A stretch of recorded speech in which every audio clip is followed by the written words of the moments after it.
आने परेशान किया हुआ है इन्होंने।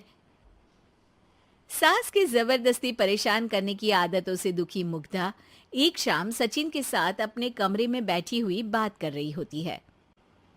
सुनो जी, मम्मी जी की ये जानबूझकर मुझे परेशान करने की फरमाइशों से मैं बहुत फ्रस्ट्रेट हो चुकी हूँ। पूरे दिन में एक सेकंड का आराम नहीं मिलता। रसोई से बाहर कदम रखती नहीं कि बहू ये बना दे, बहुरी वो बना दे। अरे इनकी फरमाइशें चलती ही रहती है।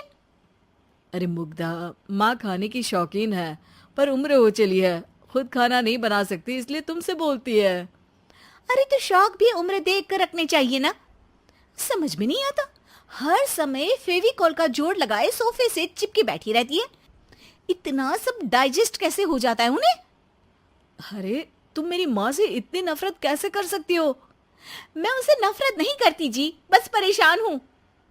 जहां मुग्धा अपने पति से ये सब बोल रही होती है, वहीं उसकी सास भी कमरे के बाहर दरवाजे से कान लगाए सारी बातें सुन रही होती है और अगली दोपहर रसोई में मुग्धा के पास जाती है। बहू, आज ना मेरा कुछ मसालेदार खाने का मन है। तो चाय बना दूं? मुझे बहुत पसंद है। अरे ना, ऐसा कर लिट्टी चोखा बना ले। और हाँ, जितना मसाला बातों में मिलाकर पति को सुनाती हो ना, सब्जी में भी वैसे ही डाला करो, खाना स्वादिष्ट बनेगा। सास की बात सुनकर मुग्धा हैरान रह जाती है। मतलब अब पूरा समय मुझ पर हुक्म चलाने के साथ बंद कमरे में हुई पति पत्नी की बीच की बातें भी सुनती है? अरे बात जब मेरी थी तो सुनने में क्या दिक्कत है? ये कहकर सास वहां से चली जाती है। अरे अब तो हद पार हो गई। इस तरह से तो ये मेरा जीना मुश्किल कर देंगी। मुग्धा सास की हरकतों से परेशान उसका हल सोचने लगती है और इसी तरह कुछ दिन बीत जाते हैं जिसमें सास का जन्मदिन आता है। मुग्धा बहुत खुशी के साथ अपनी सास को एंड्रॉइड मोबाइल गिफ्ट करती है। मम्मी, आपको सबसे बात करने के लिए बहुत दिक्कत होती है ना? कभी सचिन तो कभी मुझे बोलना पड़ता है, पर इस मोबाइल से आपको कोई दिक्कत नहीं होगी। एक जगह बैठे बैठे बहुत कुछ कर सकती हैं अब आप। मोबाइल देख सासू माँ खुश हो जाती है, पर उसे इस्तेमाल करना तो आता नहीं, इसलिए साइड में रख देती है।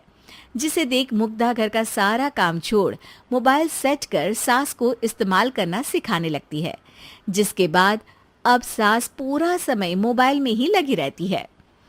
हाय, जब से मम्मी को मोबाइल मिला है मेरी लाइफ में कितनी शांति आई है। अच्छा है, इसी तरह बिजी रहे तो मैं भी सुकून की जिंदगी जी पाऊंगी। अब मुग्धा जब मन करे काम करना, जैसा चाहे वैसा खाना बनाकर खाना, पूरा समय रिलैक्स और खुश रहने लगती है। क्या बात है, आजकल तुम बहुत चहक रही हो। अरे मम्मी जी से छुटकारा जो मिला है, अब ना फरमाइशें ना छुप छुप कर बातें सुनना। अच्छा, तो मोबाइल गिफ्ट करने की ये स्कीम थी। इसी तरह दिन बीतते हैं और अब मोबाइल पर लगी सास फरमाइशों की जगह सवालों के लिए बहू को आवाजें लगाना शुरू कर देती है। अरे बहू सुन तो, देख जरा किसी का फोन क्यों नहीं मिल रहा? रिचार्ज खत्म हो गया है, पर अभी 4 दिन पहले ही तो मैंने किया था। इतनी जल्दी कैसे खत्म हो गया? अरे मैंने कल तेरी कनाडा वाली मौसी सास से 3 घंटे बात की थी ना। क्या? इतना महंगा तो मोबाइल भी नहीं आया जितना महंगा इसका रिचार्ज पड़ रहा है। इसके बाद तो जैसे मुग्धा के दिन के 24 घंटे में से 20 घंटे सास के पास उनके मोबाइल रिलेटेड प्रॉब्लम सॉल्व करने की ड्यूटी ही बन जाती है। अरे मुग्धा, ये मोबाइल में अचानक तेरी मौसी सास की शक्ल क्यों दिखने लगी? और ये तो हिल भी रही है। मम्मी, ये गूगल डुओ का वीडियो कॉल है। इसमें आप बात करने के साथ एक दूसरे की शक्ल भी देख सकती हो। अच्छा, ये तूने मुझे पहले क्यों नहीं बताया? अब बताने के लिए पहले नहीं बताया। इसी बीच सचिन भी वहां आ जाता है और सास अपनी वीडियो कॉल में बिजी हो जाती है। क्यों, सास बहू में क्या गपशप चल रही है? इसे गपशप नहीं, दिमाग का दही होना बोलते हैं।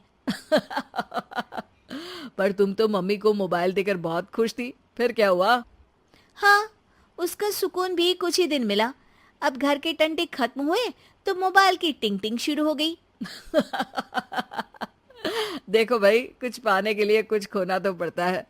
आखिर तुमने मोबाइल अपने फायदे के लिए ही तो दिया है, तो फिर सवालों के जवाब भी देने पड़ेंगे, क्योंकि जब तक उनके हाथ में ये फुंथरू रहेगा, तुम्हारी लाइफ में प्राइवेसी और सुकून रहेंगे। हम्म, कहने का मतलब है अगर इससे प्यार बढ़े तो दाग अच्छे हैं। अरे मुझे पहले दिन से ही पता है मोबाइल किस मकसद से दिया गया है। भूलो मत, इससे पहले मैं बातें ही सुनती थी। सास की ये बात सुनकर मुग्धा शॉक में और सचिन हंसता रह जाता है।